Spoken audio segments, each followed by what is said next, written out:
Assalomu alaykum. Nima gaplar bolalar, yoshlar, kichiklar, ayollar, qizlar, barchaga assalomu alaykum. Meni Instagram va Telegram sahifamda tomosha qiladiganlar allaqachon biladiki, men Moskvadaman bolalar. Shu bilan bolalar video qo'yishga ancha vaqtim bo'lmadi, chunki ishim, uyim, boshqa ro'zg'or bor bolalar, pul topish kerak. Shu uchun xullas vaqtim bo'lmayotdi. Endi vaqt qilib, xudo xolasa mana shu Mr. Beast yangi chiqqan videosini oзвучка qildim bolalar. Kamchiliklar uchun uzr so'rayman. Like'larni bosib, obuna bo'lib tashlash esdan chiqmasin bolalar. Instagram va Telegram sahifamga obuna bo'lib qo'yasizlar. PUBG'chilar uchun sabashki shu YouTube servis har doim ish faoliyatida. Tillar ham chalmashib ketyapti bolalar. Like bosmaganlar обязательно like bosamiz, obuna bo'lmaganlar обязательно obuna bo'lamiz. Bo'lmasam videoni boshladik. Bu yaxta endi sizniki. Tabriklayman. Lekin bu yaxtani yo'q qilish uchun qo'limdan kelgan barcha narsani qilaman. Sen esa buni barcha hujumlardan himoya qilishing kerak bo'ladi. Yuzlab yadrli bombalardan va juda ham ko'p boshqa o'qlardan himoya qilishing kerak. Hazillashyapsanmi? Ya'ni yaxtaning bekituvchi qoplama yasashing uchun 24 soat vaqting bor. Vaqt ketdi, omad senga. Yaxshi, men ketdim. Ko'ramiz yaxta cho'kib ketarmikan. Keyin esa Shon meni kredit kartamdan foydalanib ko'plab materiallar sotib ola boshladi va birinchi bosqichni himoya qurilishi boshlandi. 100 ta zambarak o'qiga qarshi nima rejang bor? Zambarak o'qiga qarshi biz 3 burchak shaklda to'siq devor qurishimiz kerak. Buni bilan ishlagan Shon ertasi kuni ertalab mana shu vaqtda shu joyda to'xtashga majbur bo'ldi. Chunki vaqt tugadi. Mana bizning vaqtlarimiz ham tugadi, ketdik zambaraklardan o'q otishga. O'q urgan himoya yaxtani 100 ta zambarak o'qidan himoya qila oladimi yoki yangi ishtirokchi bilan bu videoni boshqatdan boshlaymizmi? 4 ta bosqichdan birinchi qismi boshlandi. Men hayajondaman. Yaxshi Shon, biz hozir seni yangi yaxtanga o't ochishni boshlaymiz. Yo xudoyim. Ana zambaraklarni tayyorlang. O't och.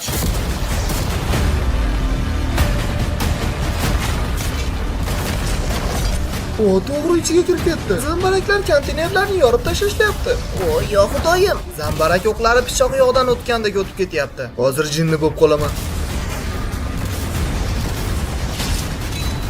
O'qlar o'zimga tegandek bo'lyapti. Ehtimol chunki yaxta seniki. Zambaraklar Shonning yaxtasiga ancha zarar yetkazdi, lekin bu aniq faqatgina boshlanishi. O'qlar xuddi o'zimga tegayotgandek, aniqki imam teshildi menimcha. Biz o'q otishni davom etdik, zambarak ortidan zambarak. Shonning himoyasini yorib o'tdik. Zambaraklar o'ylaganimdan kuchliroq ekan. Juda og'riqli bo'lgan soatlardan keyin qani ketdik uni ko'ramiz. Qandaydir mo'jiza bilan parchalanib ketmaganda bu bint qilaman. Unchalik yomon bo'lib ketmagan. Yonida ozroq teshik bor va panjara singan. Qarang, bu yerga zambarak otilgan, lekin juda ham kam zarar ko'rgan. Yo'q, Shonning yaxtasini vannasi butunlay vayron bo'lgan. Oynalarga qarang. Seni yaxtanga 3 ta o'q tegibdi. Bu faqat birinchi bosqich. Yomon emas. 100 ta o'qdan atiga 3 tasi tegibdi. Yo'q, ikkinchi bosqich bundan yomonroq bo'ladi. Tushunarli. Agar sen meni hazillashyapti deb o'ylasang, senga mayli ko'rsataman. Minani olib keling. Ropparosi 24 soatdan keyin 15 ta mina seni yaxtangning atrofida portlaydi. Voy yo'q. Aytgancha biz bittasini sinab ko'rdik, u juda ham yaxshi portlaydi. 15 ta juda ham katta portlash. Bu bombalar bilan o'ralgan yaxtada 1-2 soat uxlab turaman va keyin o'ylaymiz qanday himoya qilishni. Shon ertalabdan uyg'onib ishni boshlab yubordi, lekin kuchli momaqaldiroq tufayli u kranni ishlata olmadi. Bu yomon, biz faqat bugun qo'l mehnati bilan harakat qilishimiz kerak. Yaxtani qanday himoya qilasiz? Matraslar bilan. Hammasi ayon. Shonning rejasi matraslardan himoya qurish va u butun shahardagi ishlab chiqqan matraslarni sotib oldi. Va olib keling matraslarni mana bu yerga va bu yerga atroflatib qo'yamiz, atrofiga yoyib. Shuni bo'lmayapti, bu yaxtami o'zi bu shunchaki to'plangan matraslarga o'xshaydi. Yana 2 soatdan keyin bizning minalarimiz portlashni boshlaydi. Bu ulgurarmikin? Bu buncha og'ir. Agar kran bo'lganda bu juda ham oson bo'lgan bo'lardi. Bu bo'lmasa ham oson. Ha, vaqt tugayapti, lekin ishimiz uncha yaxshi ko'rinmayapti. Bu yaxtani qo'riqlashiga ishonmayapman. 3, 2, 1. Vaqt tugadi. Biz faqat shunga ulgurdik. Bu yerda faqat suv bochkalari va matraslar bor. Karol, quloqini bekitib tur. Bu men ko'rgan eng ahmoqona narsa. Demak, siz buni ishlamaydi deb o'ylaysiz. Ha. Yaxtani portlatishni boshlaymiz. Oxirgi so'zing? Shlapangni ber. Men senga shlapani beraman, faqat yaxta tirik bo'lsa. 3, 2, 1. Portlating uni.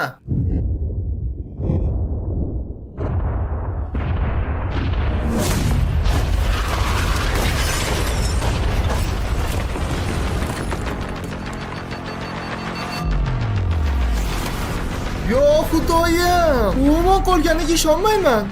Qani ketdik. Ketdik, uni ko'ramiz. Qani ketdik. Meni yaxtam. Ko'rinishidan yaxshi. Ha, u Yaxshi. Shunchaki ozroq matraslar yongan. Nima deyishni ham bilmayman. Ha, albatta sen haqsan, matraslar yaxshi foyda berishdi. Endi esa 3-bosqich. Bu bosqich 3 xil turga ega. Birinchisida millionlab salyutlar yaxtaga qarata otiladi, ikkinchisida esa millionlab yonayotgan o'qlar otiladi va uchinchisida o'lim sharlarini katapultalar uloqtiradi. Bu bosqichdagi qurilish shonga juda ham qiyin bo'ladi va u hozir komandasiga buyruq bermoqda. Kelinglar, bu yerga konteynerni 3 qator qilib qo'yamiz. Buni qilishguncha ozroq u dam oladi. Rejang qanaqa? Meni rejam birinchi bo'lib bu yerga konteynerdan juda ham katta bo'lgan devor qurish. U shunchalik baland bo'lishi kerakki, yaxtaga qarata salyutlar otilganda uni to'sib qolish kerak. Shubhali, juda ham shubhali. Bugun meni kunim. Men his qilyapman, lekin meni ishonchim komil. yaxshi. Ikkinchi bosqichga solishtirganda ancha yaxshiroq. Ancha baquvvatsan. Qada? Sen birinchi safargisida ancha yadirlarni o'tkazib yuborgan eding. Xuddi mana shu yo'l bilan. Balkim bu safargisi ish berar. U yaxtaning atrofidagi matraslarga suv sepib chiqdi, matras yonib ketmasligi uchun. Yaxshi, biz uni himoyasini hozir yaqinroqdan kuzatmoqchimiz. Juda ham baland-a? Bu 12 metrlik mustahkam devor. Va biz zambaraklarni yaxtaga qarata uloqtirganimizda bu konteynerlarning ustidan uchib o'tib tegadi deb o'ylamaysanmi? Yo'q, unaqa deb o'ylamayman. Ey, Chandler, xuddi katapultadek katta sharni bu yoqqa qarab uloqtirchi. Men tushundim. Diqqat, tayyorlan, o't och. Olmacha. Qayig'ing cho'kib ketadi. Nafasingni yel olsin. Xo'sh, nega bunchalik ishonyapsan? Senda yana 30 sekund bor, lekin sen hech narsa hali qurganing yo'q. Biz albatta tayyormiz. Bu devor o'qlarni to'sadi va yaxta yonib ketmaydi. U xo'sh. Senga bu 20 sekund kerakmi? Yo'q, boshlaymiz. Ketdik, boshladik. Vaqt tugadi. Xo'sh, 3-bosqich. O'lim sharlari va yonayotgan o'qlar va millionlab salyutlar. Endi yaxtaning yonishini ko'ramiz. Salyutlarni tayyorlang. Oxirgi so'zing omad. Salyutlarni uloqtiring. Yo xudoyim. Buni aql bovar qilmaydi. Yo xudoyim. Nimalar bo'lyapti? Endi bu chiroyli salyutlar otilguncha men sizlarga sabashga shuka yutsi haqida aytib bermoqchiman. PUBG o'yinchilari uchun bu juda ham qulay va tezkor bo'lgan UC servis bo'lib, undan bemalol foydalanishlaring mumkin. Albatta, hazillashmayapman. To'lovini qilishingiz bilan UC'lar akkauntingiz ichida paydo bo'ladi. Yaxta yonyaptimi? Va undan tashqari sabashga shuka UC orqali akkaunt ichidan qanday kristallar kerak bo'lsa, uni ham sotib olishingiz Bu mumkin. yerda nimalar bo'lyapti? Albatta, sabashga shuka UC 100% ishonchli va PUBG'chilar uchun 100% qulay. Albatta, bizga ishongan holatda UC'lar bizdan sotib oling. Men bu yerda nimadir nishonlayotgan deb o'ylayapman. U to'g'ridan-to'g'ri yaxtaga tegyapti. Salyutlar yaxtaga tegyapti. Qani olovli o'qlarni tayyorlang. Menta olovli o'qlar vaqti keldi.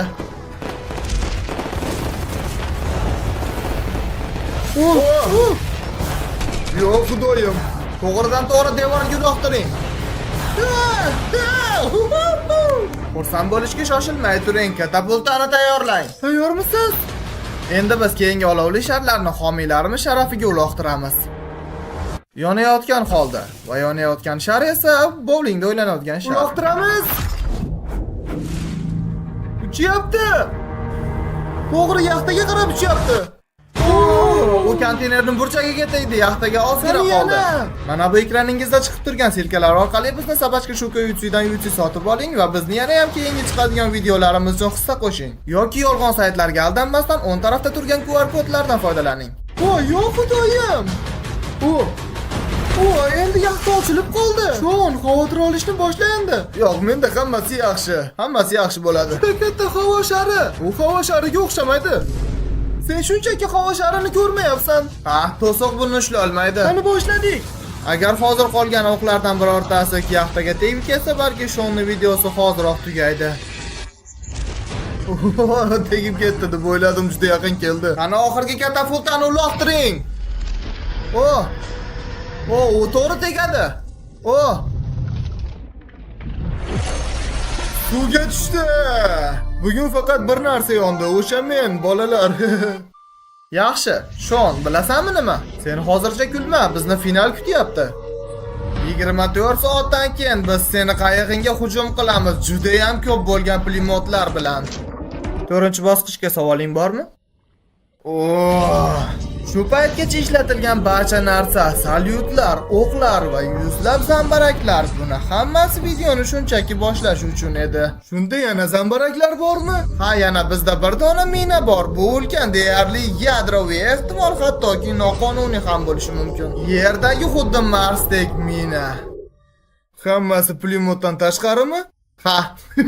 Bugun bu sinovning 4-bosqichi. Reja shunchaki chiqib ketishdir. Yaxta va qurol o'rtasida bir nechta narsalar qo'yamiz. Qolgan idishlardan foydalanamiz. O'qlar uchib o'tishi mumkin bo'lgan barcha bo'shliqlarni yopamiz. Bu tashqi chiziq uchun ideal bo'ladi. Oldingi iloji boricha ko'proq tuproq qo'ying. Quroldan himoya qilish uchun devor bo'ladi. Pushka o'qlarini o'tkazmaydi. U katta minani orqa tarafdan olib kelish mumkin. Shu uchun suv to'ldirilgan bochkalar bilan orqa tomonni devor qilib yopamiz. Bu bosqich juda ham qiyin bo'ladi.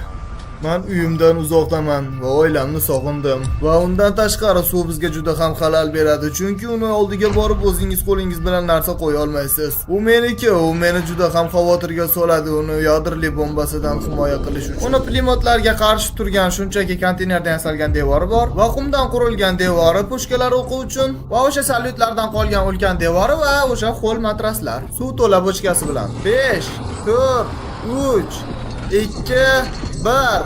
Hamma to'xtasin. Vaqt tugadi. Men xuddi yomon tush ko'rayotgandekman. Yo'q, bu haqiqiy hayot. Meni vazifam seni yaxtangni yo'q qilish bo'lsa ham umid qilamanki sen g'alaba qozonasan. Bolaligimda meni shunday yaxtan bo'lishini orzu qilardim va men bu oxirgi bosqichdan o'tishim kerak. Albatta, 100 soat oldin bu yerda faqat qayiq bor edi. Endi buni qarang. Buni qanday qildik, lekin bilmayman. Asabiylashyapsanmi? Yo'q. Yo'q, bu juda g'alati. Bu oxirgi bosqich seni juda ham yomon tushing bo'lishi mumkin. Qurollarni tayyorlang. Bu yerda juda ham ko'p pulemyotlar va bizda yuzlab zambaraklar bor. Juda ham katta mina, oldingidan ancha farq qiladi va barcha salyutlar, o'tli olovlar va pushkalar hammasi birgalikda shu yerda jamlangan. Otoch!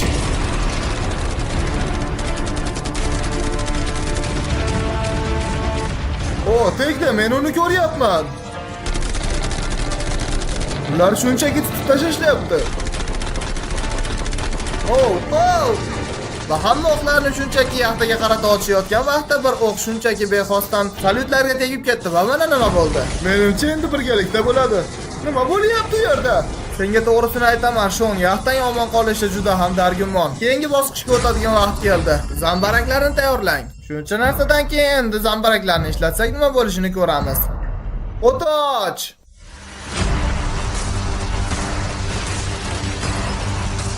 Bittasi tegdi. Endi rostdan qo'rqyapman. Bir zambarakni o'qi yaxtaga tekkan bo'lsa ham konteyner va qum kuchini sekinlashtirishga muvaffaq bo'ldi.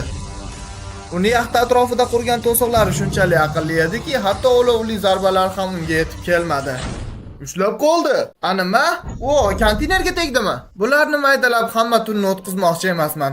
Endi hammasini birdaniga otamiz. Zambaraklarni, salyutlarni, katapultalarni va olovli to'plar va barchasini hammasini bir vaqtning o'zida otamiz. 3, 2, 1. Hammasini oting.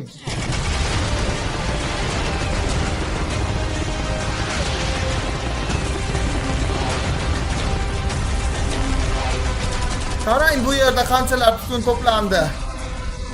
Yana qancha qoldi, Jimmy? Hozir qildan o zaman. Hech nima ko'rinmayapti, tutun juda ham ko'p. Shonning yaxtasini portlashini shikalat yeb kuzatib turibmiz. Zambaraklarni oting. Shon, biz seni yaxtanga deyarli hamma narsa bilan hujum qildik, lekin meni har videoyimda bo'lgani kabi eng oxirgi so'nggisi qoldi. Eng zo'ri videoni boshida portlatgan 14 ta minalarimizni bitta qilib jamlangani va u juda ham katta mina bo'lgan. Va u esa yangi boshqa yaxtani ichida seni yaxtanga yaqinlashib kelmoqda. U tekkanda juda ham katta portlash bo'ladi. Yaxshi, ana u. Yo'q, xudoyim.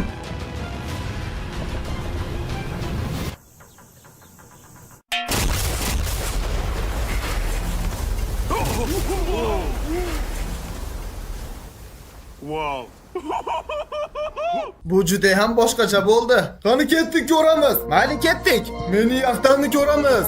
Uni yaxtasi boshdan kechirgan narsalarga qarang, men unga juda ham ko'p g'alati ishlar qildim. Shu kungacha menda hech ham bunaqa bo'lmagan edi. Juda ham zo'r bo'ldi demadingiz. Shuncha narsadan keyin ham seni yaxtang suzyapti. Lekin ozroq ishga solgan zambarak o'qlaridan men buni qoplab beraman. Bolalar olib keling. Mana bo'la qoling.